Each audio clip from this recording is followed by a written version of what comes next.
ओम श्री वेंकटेश्वराय नमः। हमारे सभी दर्शकों को नए साल की हार्दिक शुभकामनाएं। आशा करते हैं भगवान श्री वेंकटेश्वर स्वामी हम सब पर अपनी कृपा दृष्टि इस साल भी बनाए रखें। आज के वीडियो में प्रेजेंट तिरुमला में रश कितना है उसके बारे में जानेंगे, वेदर की सिचुएशन जानेंगे, साथ ही वैकुंठ एकादशी के क्या प्रिपरेशंस है उसके बारे में भी जानेंगे, साथ ही अप्रैल महीने के टिकट्स कब से मिलना शुरू होंगे उसके बारे में भी जानेंगे। तो अंत तक बने रहें और अगर आपको ये वीडियो अच्छा लगे तो लाइक शेयर एंड सब्सक्राइब जरूर कीजिएगा। सबसे पहले जान लेते हैं कि अभी प्रेजेंट रश की सिचुएशन क्या है। अभी तिरुमला में ज्यादा रश नहीं है। जैसे कि आप स्क्रीन पे देख रहे हैं, टीटीडी ने जो न्यूज बुलेटिन जारी किया है उसमें बताया गया है कि धर्म दर्शन यानी बिना कोई टिकट के जो लोग दर्शन के लिए जा रहे हैं उन्हें लगभग 6 घंटे लग रहे हैं। डायरेक्ट लाइन है, कहीं भी रुकावट नहीं है। इसके साथ साथ ऑनलाइन और ऑफलाइन टिकट होल्डर्स के लिए भी बहुत कम समय लग रहा है। लगभग 3 से लेकर 4 घंटे में दर्शन हो जा रहा है। वेदर की सिचुएशन की बात की जाए तो तिरुमला में अभी वेदर बहुत ही अच्छा है। बहुत ज्यादा ठंड नहीं है, बेरेबल ठंड है। फॉग यानी कोहरा बहुत ज्यादा है। इसके साथ साथ जनवरी महीने में वैकुंठ एकादशी के प्रिपरेशंस पूरी तरह से शुरू हो चुके हैं। काउंटर्स के सेटअप शुरू हो चुके हैं। तिरुपति में 8 सेंटर्स में कुल मिलाकर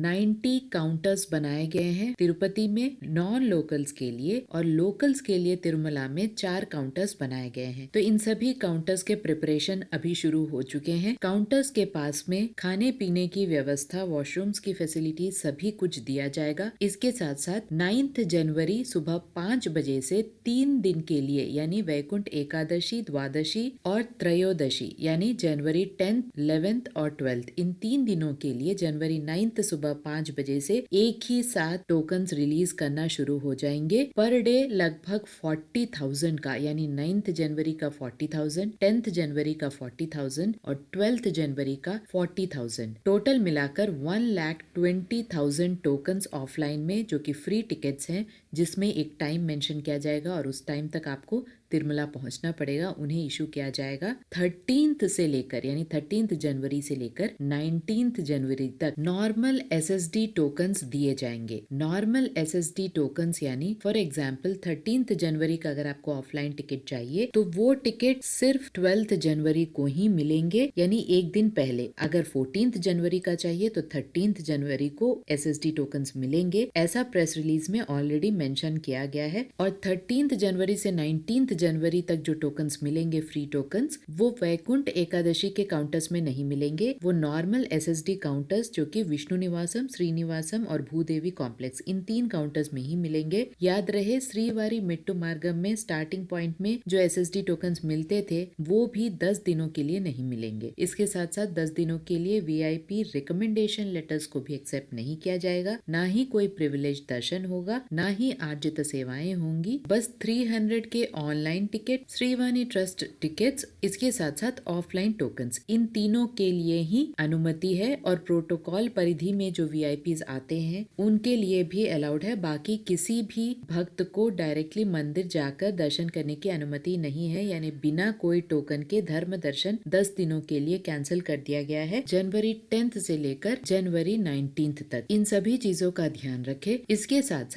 साथ साथ काउंटर्स के नाम आपको इंस्टाग्राम में, एक्स में यानी ट्विटर में, इसके साथ साथ टीटीडी के ऑफिशियल बुकिंग वेबसाइट में जारी कर दिया गया है। पूरा लिस्ट आपको सामने मिल जाएगा। अगर आप चाहें तो स्क्रीन पर भी जो लिस्ट दिया हुआ है उसे जूम करके देख सकते हैं। जैसे ही आप स्टेशन में या बस स्टैंड में उतरते हैं तब भी आपको स्टेशंस में, बस स्टैंड्स में, हर जगह आपको लोकेशंस मिल जाएगा। कौन कौन से काउंटर्स हैं उसका लोकेशन। अगर आपको एक काउंटर में नहीं मिलता है ऑफलाइन टिकट तो आप दूसरे काउंटर में भी जाके ट्राई कर सकते हैं। कुल मिला के 90 काउंटर्स है तो ज्यादा संभावना है आपको ऑफलाइन टिकट्स मिलने की। लेकिन जितना हो सके काउंटर्स तक अगर आप जल्दी पहुंचते हैं तो आपको टिकट मिलने की संभावना ज्यादा बढ़ जाती है। साथ ही अप्रैल महीने के टिकट्स जनवरी 18 तारीख से मिलना शुरू हो जाएंगे। जैसे जैसे अपडेट्स आते हैं सारे अपडेट्स आपको चैनल में मिलते जाएंगे। अपडेट्स के साथ साथ आपको रिमाइंडर्स भी मिलेगा जिससे कि आपको कोई कंफ्यूजन ना हो। आशा करती हूँ ये सारे इन्फॉर्मेशन आपके लिए इन्फॉर्मेटिव रहा होगा। अगर आपको ये इन्फॉर्मेशन अच्छी लगी तो लाइक शेयर एंड सब्सक्राइब जरूर कीजिएगा। ओम श्री वेंकटेश्वराय नमः।